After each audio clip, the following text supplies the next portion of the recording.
Hi friends, వేల సంవత్సరాల క్రితం యూరోప్లో వ్యవసాయం ఎలా విస్తరించింది, వేట సేకరణపై ఆధారపడినటువంటి సమాజాలు వ్యవసాయాన్ని ఎలా స్వీకరించాయి అనే ప్రశ్నలకు తాజాగా ప్రాచీన డిఎన్ఏ అధ్యయనం కొత్త సమాధానాలను అందించింది. ముఖ్యంగా మహిళలు ఈ మార్పులో కీలక పాత్ర పోషించి ఉండవచ్చంటూ కూడా శాస్త్రవేత్తలు చెబుతున్నారు. అసలు పరిశోధనలో ఏం తేలిందో ఇప్పుడు తెలుసుకుందాం. ఈ అధ్యయనం న్యాచురల్ జర్నల్లో ప్రచురితమైంది. ఇక హార్వర్డ్ యూనివర్సిటీకి చెందినటువంటి ఇనింగో ఓల్డాల్డే అలాగే డేవిడ్ రిచ్తో పాటుగా యూరోప్లోని పలు దేశాలకు చెందిన పరిశోధకులు ఈ అధ్యయనాన్ని నిర్వహించారు. ఇక బెల్జియం, నెదర్లాండ్స్ ప్రాంతాల్లో లభించినటువంటి వేల ఏళ్ల నాటి మానవ అవశేషాల నుండి సేకరించిన డిఎన్ఏను ఇక విశ్లేషించి ఈ నిర్ధారణకు వచ్చారు. ఇప్పటి వరకు ఉన్నటువంటి అభిప్రాయం ప్రకారం యూరోప్లో వ్యవసాయం అనాటోలియా ప్రాంతం నుండి కూడా వచ్చినటువంటి రైతుల ద్వారా విస్తరించింది. అయితే కొత్త పరిశోధన ప్రకారం చూస్తే కనుక స్థానిక వేటగాళ్లు పూర్తిగా అంతరించిపోలేదు.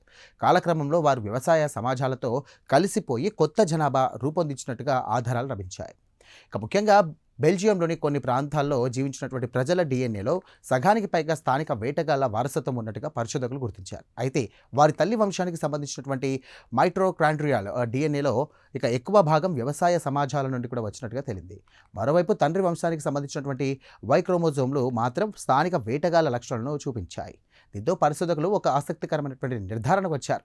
వ్యవసాయ సమాజాలకు చెందినటువంటి మహిళలు వేటగాళ్ల సమాజాల్లోకి వివాహాల ద్వారా చేరి ఉండవచ్చంటూ కూడా వారు భావిస్తున్నారు. ఈ ప్రక్రియ ద్వారా వ్యవసాయ పద్ధతులు, జ్ఞానం క్రమంగా వేటగాళ్ల సమాజాలకు చేరి ఉండవచ్చంటూ కూడా అధ్యయనం సూచిస్తోంది. అంటే యూరోప్లో వ్యవసాయం వ్యాప్తి కేవలం పెద్ద ఎత్తున జనాభా వలసల వల్ల మాత్రమే కాకుండా వివాహ సంబంధాలు, సామాజిక పరస్పర చర్యలు, సాంస్కృతిక మార్పిడి వల్ల కూడా జరిగి ఉండొచ్చంటూ కూడా పరిశోధకులు చెబుతున్నారు.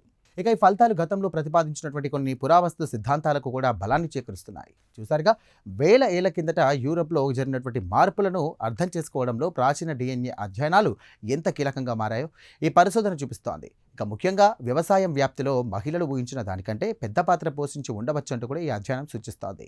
అయితే ఇది తుది సమాచారం కాదని, భవిష్యత్తులో మరిన్ని డిఎన్ఏలో ఆధారాలు వెలుగులోకి వస్తే యూరప్ చరిత్రపై ఇంకా కొత్త విషయాలు కూడా తెలిసే అవకాశం ఉందంటూ కూడా శాస్త్రవేత్తలు చెబుతున్నారు.